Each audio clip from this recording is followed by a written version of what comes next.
इतने दिनों बाद तेरे हाथों से खाया है माँ, बहुत अच्छा लगा मुझे। आज आया है असली स्वाद खाने में। पता है माँ, तेरे हाथों से तो चावल में भी रसगुल्लों का स्वाद आता है।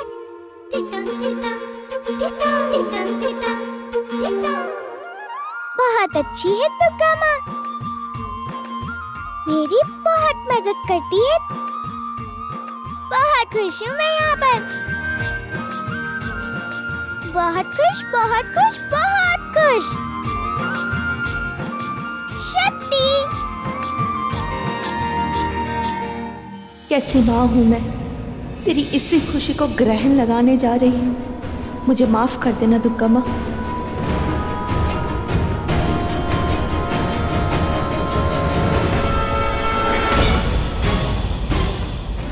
छोटी मालकिन, तुझे पता है कौन है? भारी बाबू। भारी बाबू नहीं, बिहारी बाबू। वही तो कहा भारी बाबू। तू सोच रही होगी मैं भारी बाबू किस लिए कह रही हूँ, क्योंकि ये थोड़े नहीं कुछ ज्यादा ही भारी है। पर ऐसा नहीं है, मैं भारी बाबू इसलिए कहती हूँ ना, क्योंकि घर के सारे भारी काम यही करते हैं। पूरी दुनिया का सबसे भारी काम है बहुरानी जी के सामने बोलना। अरे अपने सामने किसी को बोलने कहाँ देती हैं? ऐसे वैसे जैसे तैसे कैसे भी करके अपनी बात मनवा करके ये रहती है। हमने तो मान ही लिया है कि हम बिहारी बाबू नहीं हैं, हम तो भारी बाबू हैं। अरे इससे पहले कि हम भूल जाए हम किस काम के लिए आए हैं, हम बता ही देते हैं। माताजी, आपको बड़े मालिक बुलवाए हैं। त्रिलोचन बाबू, चल मैं भी चलती हूँ तेरे साथ। नहीं, तू अपने कमरे में जा, मैं जल्दी लौट कर आऊंगी। क्या?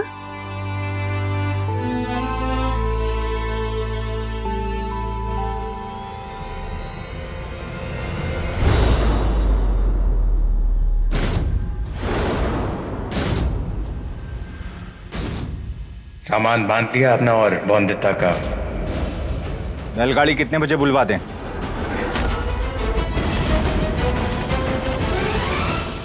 अब से हम दोनों पति बाबू की बाड़ी में मजे से एक साथ रहेंगे, एकदम खुश खुश, है ना माँ?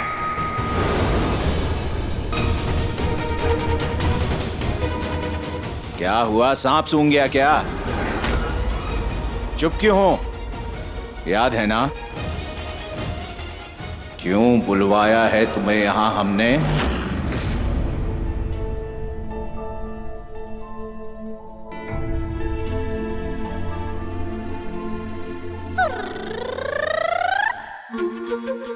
जितना आपने कहा था उतना ही पानी पिया है मैंने पति बाबू। शक्ति, ये तो बहुत अच्छी बात है बौंदिता। पति बाबू धन्यवाद। तुमने मेरी बात सुनी, इसके लिए धन्यवाद कहना पड़ेगा मुझे बौंदिता। ओहो, आपको नहीं कहना है, धन्यवाद तो बौंदिता कह रही है आपको। अच्छा, और बौंदिता मुझे धन्यवाद क्यों कह रही है? मेरी माँ को लेकर आए ना आप मेरे पास। बहुत खुश हूँ मैं माँ से मिलकर। अगर आप कहेंगे देखूंगी भी नहीं पानी और रसगुल्लों को। बहुत अच्छा लगा सुनकर कि खुश हो तुम। और भी अच्छा लगेगा मुझे अगर आप भी खुश रहेंगे मेरी तरह।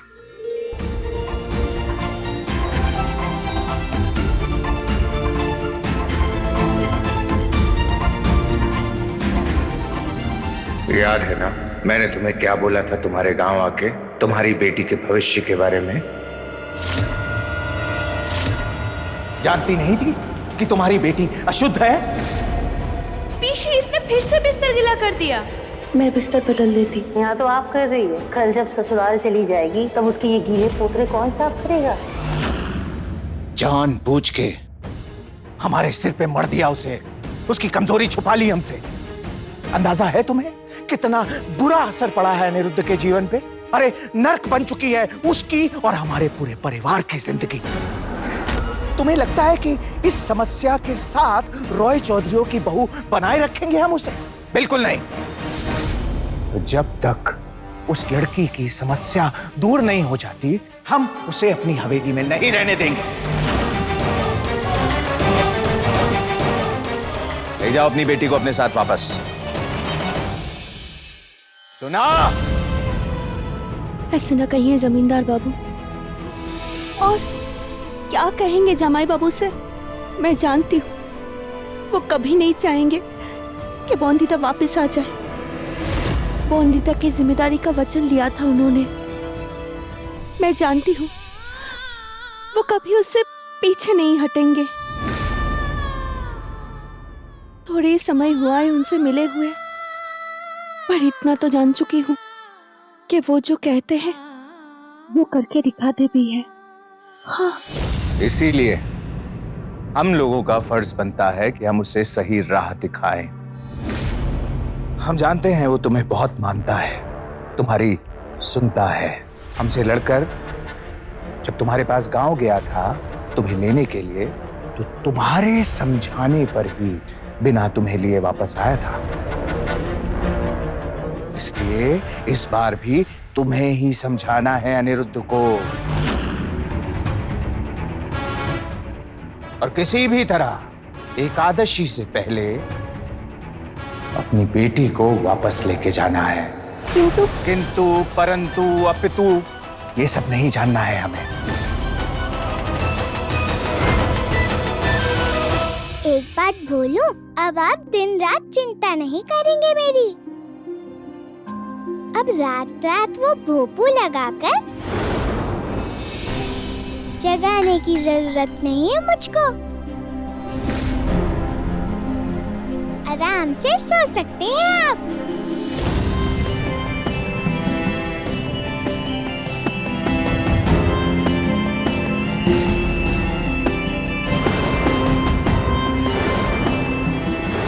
अब सुबह सुबह उठकर मेरी गंदी चादर साफ नहीं करनी पड़ेगी आपको।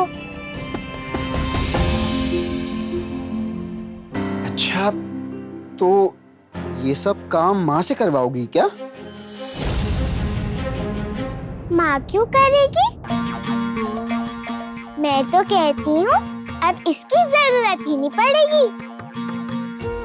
माँ आ गई है ना, वो सब ठीक कर सकती है। मेरी हर परेशानी का इलाज है उसके पास। अच्छा सुनो बॉन्दिता, माँ को ना, माँ को बता दिया है मैंने सब पति बाबू, और माँ ने कहा है कि सब ठीक कर देगी वो।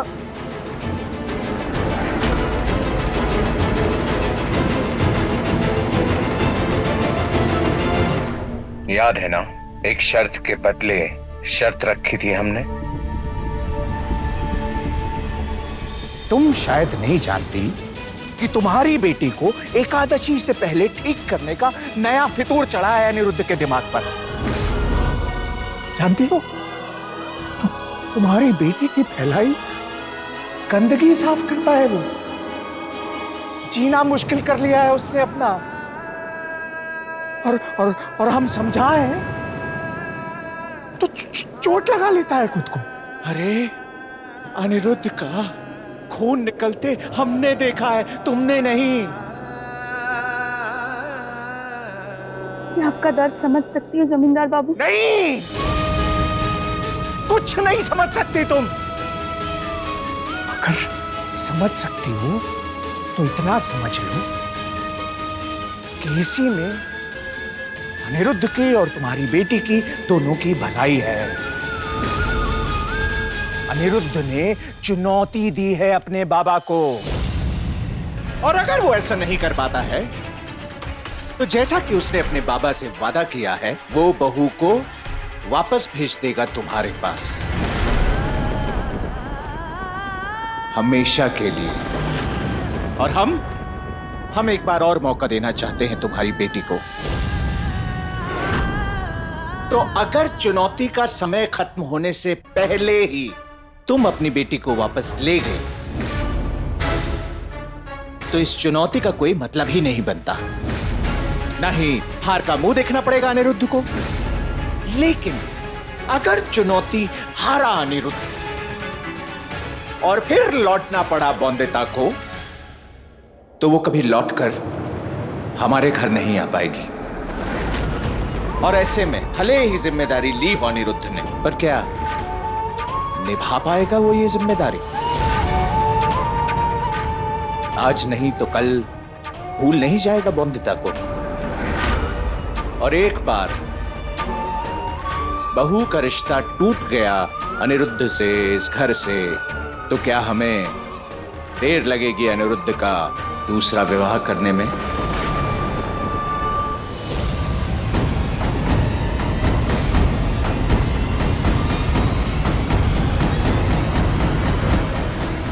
दुर्गा माँ ने इसीलिए तो भेजा है मेरी माँ को यहाँ, ताकि सब ठीक हो जाए। अपना ससुराल भी छोड़कर नहीं जाना पड़ेगा मुझे। माँ के साथ यहीं रहूंगी हमेशा के लिए।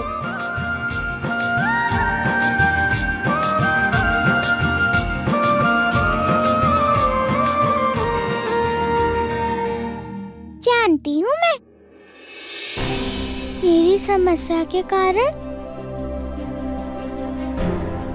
आप बहुत परेशान होते हैं ना। मेरा इलाज कराना था ना आपको, तो मेरा इलाज है मेरी माँ। उसके गले लगते ही एकदम ठीक हो जाती हूँ मैं। तो अब आप परी दीदी के साथ आराम से खेलिए।